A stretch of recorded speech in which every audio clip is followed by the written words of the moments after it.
songwriting, how we kind of go about it in a way that keeps it aggressive yet interesting throughout, and allows us to sort of write parts that I guess maybe are, exciting in some ways. I think the guitar player should ask that, because they all write full songs on their own. They all compose music, and I think they all probably have a different approach.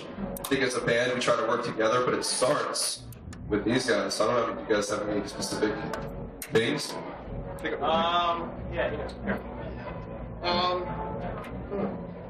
an interesting question. I mean, I don't know, I'm going to answer this a little differently. I probably should. But I think you should just write the stuff that comes naturally. There isn't really any sort of approach that I have to it. I'm not trying to write stuff that's like interesting. I'm not like, oh, this is simple, but let's make it more complex. I don't necessarily think it has to be.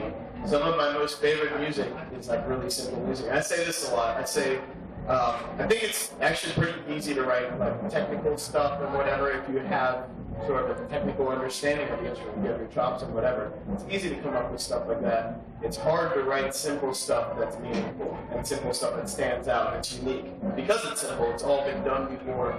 So I almost strive to find simple stuff that sounds cool, rather than trying to like kind of overcomplicate everything and make it all about like techiness or whatever. Because then it just kind of becomes a sport, to me at least. So a lot of people do ask this kind of question, like, how do you keep it interesting, and how do you write these kinds of riffs? And the truth is, unfortunately, it comes like pretty naturally. What you're hearing is we're lucky enough to have like record deals, where we can write whatever we want. So we do, and this is like sort of no limitations of what comes out. And I think if you don't have a record contract, you damn well better be writing exactly what you want to write. And write the stuff that comes naturally. I think when you force stuff, people can tell it's not genuine, Is it more natural for you working with this group of people? Yeah, we have very good chemistry. And kind of an interesting comment on that, and maybe you guys have observed this, it's like, you have like super groups. Oftentimes they don't quite have the magic, that like the bands that they each individually come from. And that's because of chemistry, and it's often taken for granted. Like, we work really well together. I'm sure there's like way better technical guitarists, drummers, bassists, whatever, but we wouldn't have the same rapport, understanding of communication. We wouldn't be on the same wavelength. So that is almost more important, in my opinion, is having a group of people that you work well with, who inspire you. I'm constantly inspired by these guys.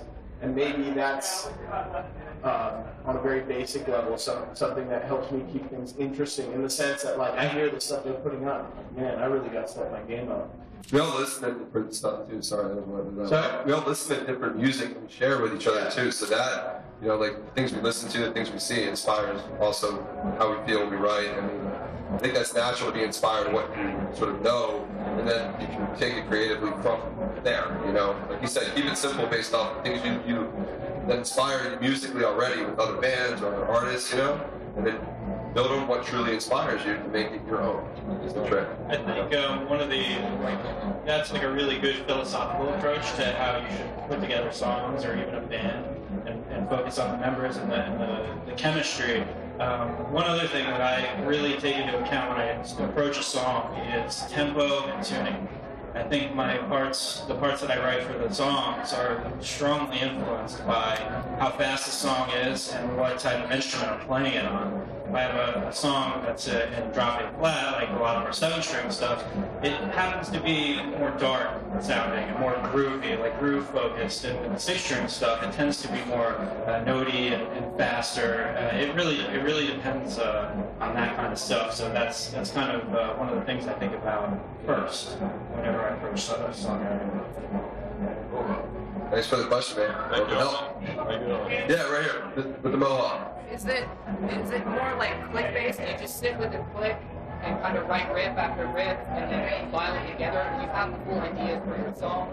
Or is it just kind of like a compilation of everybody coming? What's the question? The question is if we sort of sit with a click and work with that, or like have existing ideas and we kind of combine them. Do you kind of compile riffs together to make full songs, or do you have like a full song idea usually? I think everybody everybody has a slightly different way of putting it together. And the important thing is that there's no right way to do this. What I'm really going to stress is that you should do what's right for you. Regardless of what I say today, I'm really just telling you what I do. And that's not necessarily the right way for everybody. So don't ever let anyone tell you you're doing it wrong. It never happens just one way for us, though. It's like, it's never where we sit down in a room all the time just to a click and write.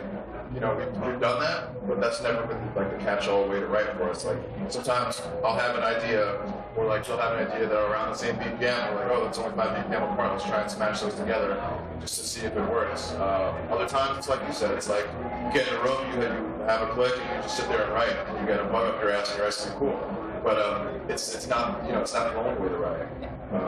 Yeah. So. What I would also say is it also takes a bit of introspection because you need to like take a step back from what you write. Like let's say you do smash 2 ideas together, which we've tried, and sometimes it works, and sometimes it really, really, really doesn't work. Even though it technically does, it's like these never belong together, and it kind of takes a little bit to honestly take a step back, take some time away from it, look back, because you worked all hard on it, and you're like, oh, I said hard on it.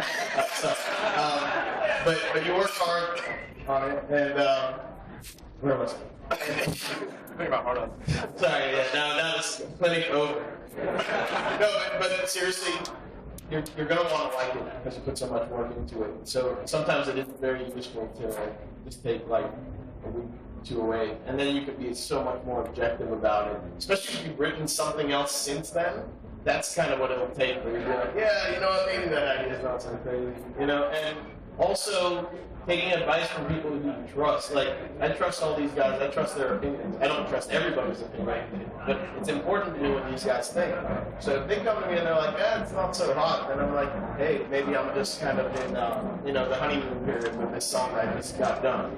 Obviously, like, that will wear away, and then you'll be able to be like, okay, I can do that. So I think that that's important when you're kind of putting ideas together.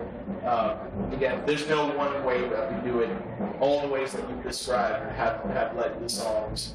I think the only way that we really haven't put a song together just yet is by actually jamming in a room, like kind of old school, which a lot of people would argue is like the real way to write a song. So, but whatever works for you,